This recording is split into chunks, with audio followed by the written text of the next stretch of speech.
अस्सलामु अलैकुम नाजरीन सुल्तान सलाहुद्दीन अयूबी ने कमानदार से कहा कि आदल से कहना कि ज़्यादातर दस्ते अपने पास रखे और उनमें से जवाबी हमले के लिए तजर्बाकार दस्ते अलग कर ले, लेकिन उन्हें शहर में ही रहने दे।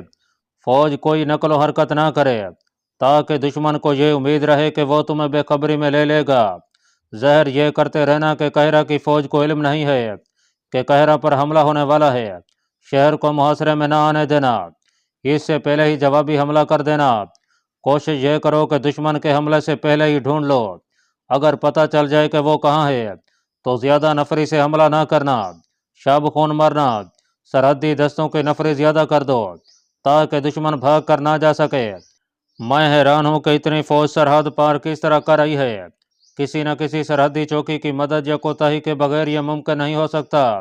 अल्लाह ताला तुम्हें कामयाबी अता फरमाएगा।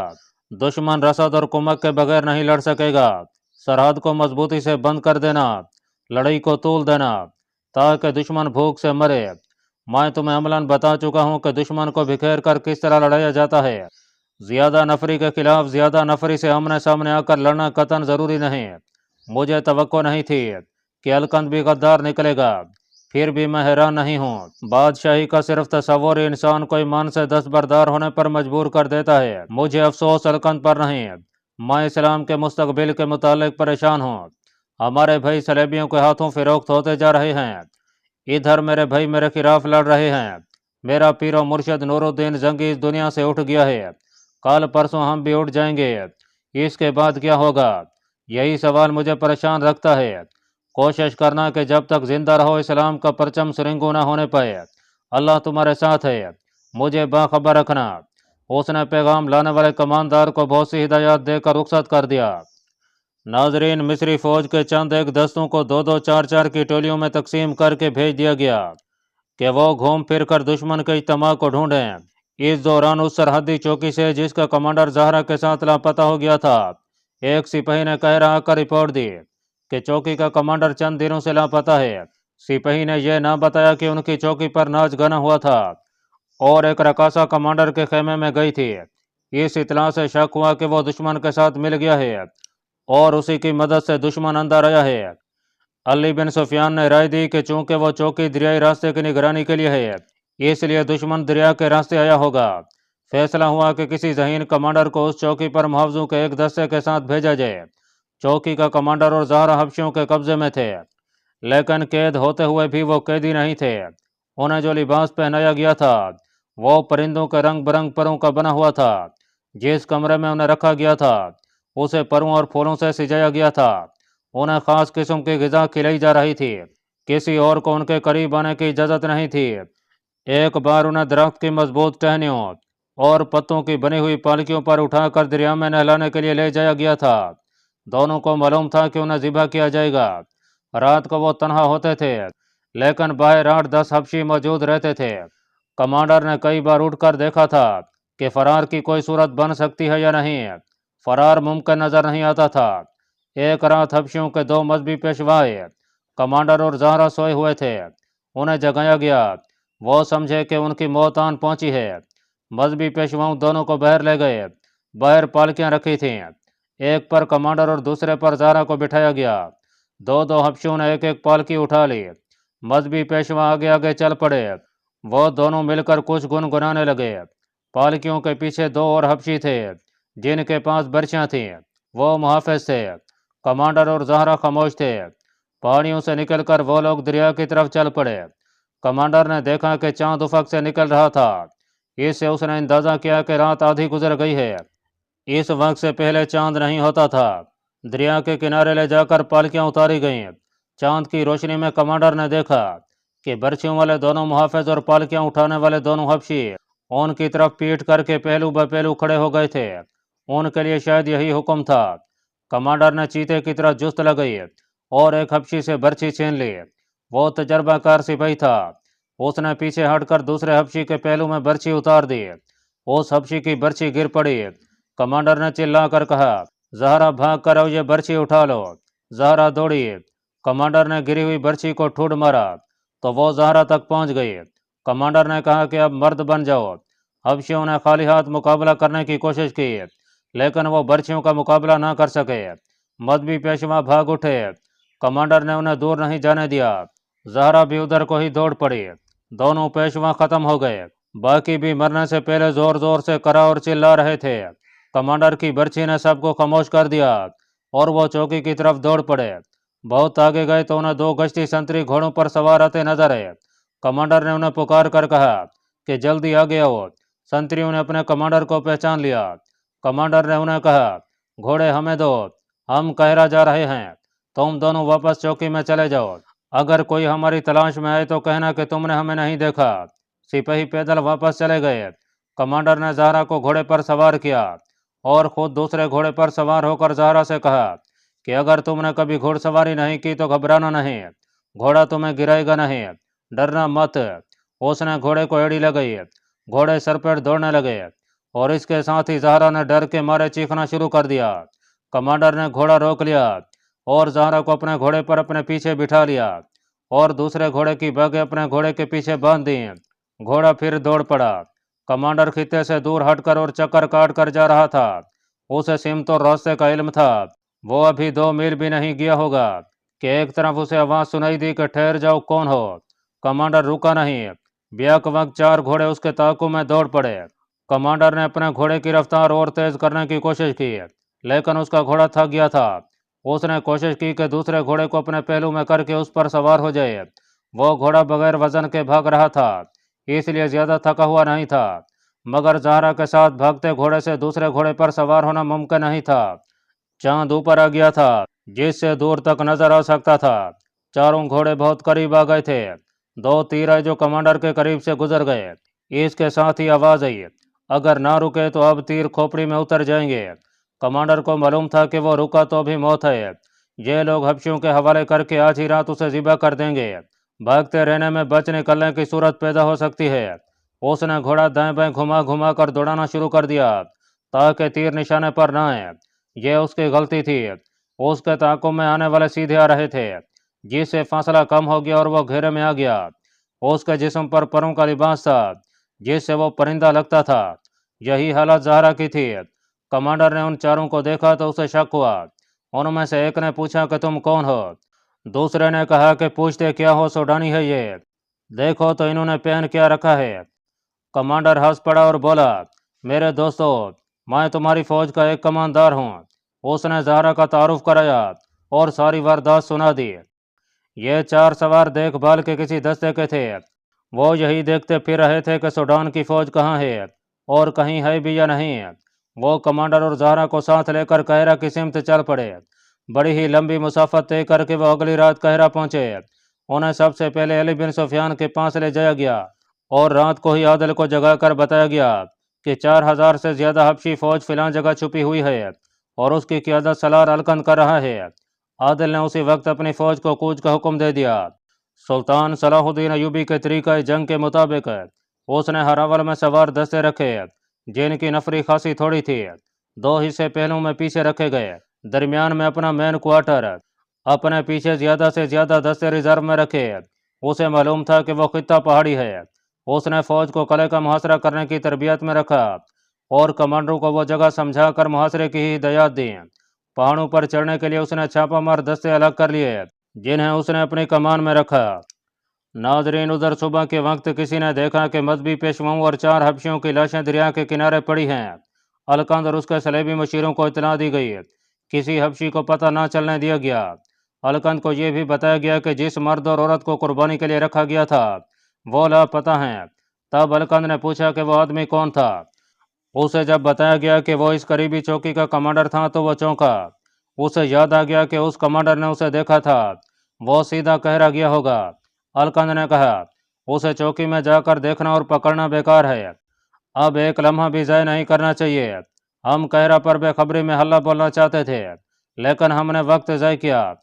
अब हम बेखबरी में मारे जाएंगे। मैं अपनी फौज को जानता हूँ, खबर मिलते ही उड़कर पहुंचेगी। और एक काम फौरन करो, हबशियों की लाशें दरिया में बहा दो। अगर इन हबशियों को पता चल गया कि उनके मजहबी पेशवा और उनके मुहाफिज मारे गए और जिन्हें कुर्बान करना था वो भाग गए हैं, तो ये हजूम कहरा की बजाय खुर्तुम की तरफ चल पड़ेगा। फौरन ही ऐलान कर दिया गया کہ دریا کے کنارے قربانی دے دی گئی ہے۔ ان کے جو کمانڈر مقرر کیے گئے تھے انہوں نے حبشیوں کو تعداد کے مطابق الگ الگ کر دیا۔ تیر انداز الگ ہو گئے۔ جنگی سکیم کے مطابق انہیں ترتیب میں کر لیا گیا۔ انہیں پہاڑیوں کے اندر سے نکال کر دریا کے کنارے اس جگہ کے قریب سے گزارا گیا جہاں حبشیوں کا خون بکھرا ہوا تھا اور پالکیاں پڑی تھیں۔ وہاں ایک آدمی کھڑا اعلان کر رہا تھا، یہ خون اس مرد اور عورت کا ہے جنہیں قربان کیا گیا ہے۔ یہ فوج دریا کے کنارے قاہرہ کی سمت روانہ ہوئی۔ حبشی جنگی ترانہ گاتے جا رہے تھے۔ دن چلتے گزر گیا، رات آئی تو پڑاؤ کیا گیا۔ اگلی صبح پھر کوچ ہوئی۔ پہاڑی خطہ بہت پیچھے رہ گیا۔ یہ دن بھی گزر گیا اور ایک اور رات آئی۔ حبشیوں کو پڑاؤ کرنے کو کہا گیا۔ وہ کھا پی کر صحرا میں بکھر گئے اور بے سدھ سو گئے۔ آدھی رات کے وقت ان کے پچھلے حصے پر عادل کے ایک چھاپا مار گروہ نے شب خون مارا۔ گھوڑے سر پر دوڑتے آئے اور غائب ہو گئے۔ حبشیوں میں ہڑ بہنگ مچ گئی۔ بہت دیر بعد ایسا ہی ایک اور حلہ آیا جو بہت سے حبشیوں کو رونتا کچلتا نکل گیا۔ الکن سب سے آگے تھا۔ اسے اطلاع ملی تو اس نے اگلے روز کی پیش قدمی روک دی۔ یہ شب خون بتاتے ہیں کہ ہم مصر کی فوج کی نظر میں آ گئے ہیں۔ اس نے سلیبی اور سوڈانی کمانڈروں سے کہا، یہ سلطان صلاح الدین ایوبی کا خصوصی طریقہ جنگ ہے۔ ہم اب آگے نہیں بڑھ سکتے۔ تم ہزار جتن کرو، مصری فوج سے تم کھلے صحرا میں نہیں لڑ سکتے اور اب تم بھاگ بھی نہیں سکتے۔ اب پیچھے چلو اور پہاڑیوں میں لڑو۔ ہمارا تمام تر منصوبہ ناکام ہو چکا ہے۔ قاہرہ والے نہ صرف بیدار ہو گئے ہیں بلکہ انہوں نے فوج بھیج دی ہے۔ کیا ہم صحرا میں مصری فوج کو ڈھونڈ کر اس سے لڑ نہیں سکتے؟ ایک سلیبی نے پوچھا، اگر تم لوگ سلطان صلاح الدین ایوبی کی فوج کو سامنے لا کر لڑا سکتے تو آج مصر تمہارا ہوتا۔ الکند نے کہا، میں اسی فوج کا سالار ہوں۔ تم مجھ سے بہتر نہیں سمجھتے کہ اس فوج سے کیسے لڑنا ہے۔ سحر کے وقت حبشیوں کی فوج واپس چل پڑی۔ ہر طرف حبشیوں کی لاشیں بکھری ہوئی تھیں۔ الکند ٹھیک کہتا تھا کہ اس کی فوج مصری فوج کی نظر میں آ گئی تھی۔ مصری فوج کا دیکھ بھال کا انتظام الکند کی ایک ایک حرکت کو دیکھ رہا تھا۔ وہ حبشیوں کی فوج کو پیچھے لے چلا تو عادل فوراً سمجھ گیا کہ الکند پہاڑیوں میں لڑنا چاہتا ہے۔ اس نے اسی وقت سوار تیر انداز دستے دور کے راستے سے پہاڑی خطے کی طرف روانہ کر دیے۔ پیادہ دستے بھی بھیجے گئے اور اس نے زیادہ تر دستے اپنے پاس روکے رکھے۔ ان دستوں کے ساتھ وہ حبشی فوج سے بہت فاصلہ رکھ کر پیچھے پیچھے چل پڑا۔ راستے میں رات آئی۔ حبشیوں کا پڑاؤ ہوا۔ رات کو عادل کے چھاپہ مار دستے حرکت میں آئے۔ حبشیوں کے ایک جیش کو بیدار رکھا گیا تھا۔ یہ تیر انداز تھے۔ انہوں نے بہت تیر چلائے جن سے کچھ سوار چھاپہ مار شہید ہوئے، لیکن وہ جو نقصان کر گئے وہ بہت زیادہ تھا۔ سب سے بڑا نقصان یہ تھا کہ حبشیوں کا لڑنے کا جذبہ مجروح ہو گیا تھا۔ وہ کچھ اور سوچ کر آئے تھے۔ وہ آمنے سامنے لڑنے کے عادی تھے، مگر یہاں دشمن انہیں نظر ہی نہیں آتا تھا۔ وہ تباہی بپا کر گم ہو جاتا تھا۔ اس کے علاوہ آگے بڑھتے بڑھتے پیچھے ہٹ رہے تھے۔ اگلے دن حبشیوں نے اپنے ساتھیوں کی لاشیں دیکھیں اور پیچھے کو چل پڑے۔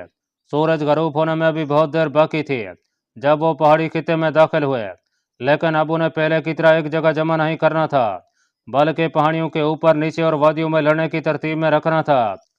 ان کی آدھی نفری پہاڑیوں میں پہنچ چکی تھی جب ان پر بلندیوں سے تیر برسنے لگے۔ عادل کے برق رفتار دستے پہلے ہی وہاں پہنچ کر مورچہ بند ہو گئے تھے۔ حبشیوں کے کمانڈروں نے چیخ چلا کر انہیں اوٹ میں کیا اور تیر اندازی کا حکم دیا۔ باقی نصف فوج بھی بہر تھی، اسے پیچھے ہٹایا گیا۔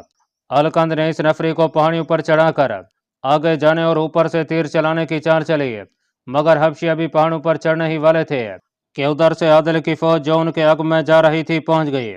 حبشیوں کی خاصی نفری بلندیوں پر جانے میں کامیاب ہو گئی جہاں سے حبشیوں نے نہایت کارگر تیر اندازی کی۔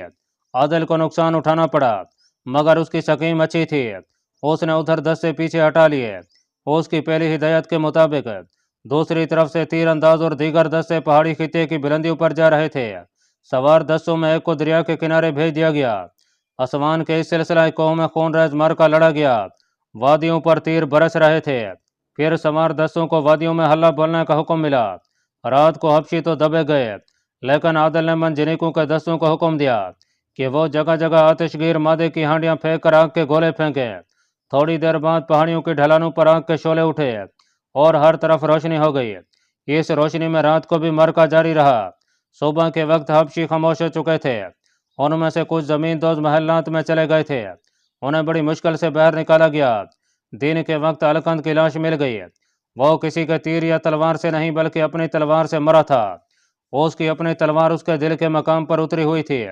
صاف پتہ چلتا تھا کہ اس نے خودکشی کی ہے۔ چند ایک صلیبی اور سوڈانی کمانڈر زندہ پکڑے گئے اور حبشی جنگی قیدیوں کی تعداد 1000 سے زیادہ تھی۔ عادل نے وہیں سے قاصد کو سلطان صلاح الدین ایوبی کے نام کامیابی کا پیغام دے کر روانہ کر دیا اور اسے حکم دیا کہ بہت جلدی سلطان صلاح الدین ایوبی تک پہنچو، وہ بہت پریشان ہوں گے۔ ناظرین، عالم اسلام کے اسی خطے میں جہاں آج شامی مسلمان لبنانی صلیبیوں کے ساتھ مل کر فلسطینی حریت پسندوں کو پوری جنگی قوت سے کچل رہے ہیں، وہیں 800 سال پہلے بہت سے مسلمان عمرا اور حاکم اور مسلمان جنگی مرحوم کا نو عمر بیٹا صلیبیوں سے مدد لے کر سلطان صلاح الدین ایوبی کے خلاف صف فرا ہو گئے تھے۔ مسلمان کا خون بہا رہا تھا۔ اس وقت فلسطین صلیبیوں کے قبضے میں تھا اور سلطان صلاح الدین ایوبی قبلہ اول کے اس خطے کو کفار سے آزاد کرانے کا عزم لے کر نکلا تھا۔ صلیبی اس سے فلسطین کو نہیں بچا سکتے تھے، مگر مسلمان ہی اس کے راستے میں حائل ہو گئے۔ مارچ 1175 میں سلطان صلاح الدین ایوبی اسی خطے کے الرستان سلسلہ کوہ میں کسی جگہ اپنے کوارٹر میں بیٹھا تھا، اپنے مشیروں اور کمانڈروں کے ساتھ اگلے اقدام کے متعلق باتیں کر رہا تھا۔ عظمت اسلام کا یہ پاسبان ہر طرف سے خطروں میں گھرا ہوا تھا۔ کئی ایک مسلمان عمرا کی فوجیں اس کے خلاف متحد تھیں اور صلیبیوں کا خطرہ الگ تھا۔ ان سب کے مقابلے میں سلطان صلاح الدین ایوبی کے پاس بہت تھوڑی فوج تھی۔